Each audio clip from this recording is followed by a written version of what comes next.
খোলা আকাশের নিচে তারেক রহমানের প্রধানমন্ত্রী হিসেবে শপথ গ্রহণ আর দেশ জুড়ে বন্ধ থাকা আওয়ামী লীগ কার্যালয়গুলোর তালা খোলার দৃশ্য একই মুদ্রার এপিঠ ওপিঠ হয়ে ধরা দিচ্ছে 2026-এর নতুন বাংলাদেশে।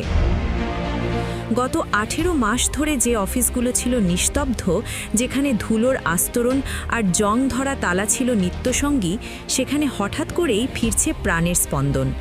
ঝাড়ু পড়ছে মেঝেতে, উড়ছে জাতীয় পতাকা, আর দেয়ালে আবারও দেখা যাচ্ছে শেখ মুজিবুর রহমান ও শেখ হাসিনার ছবি।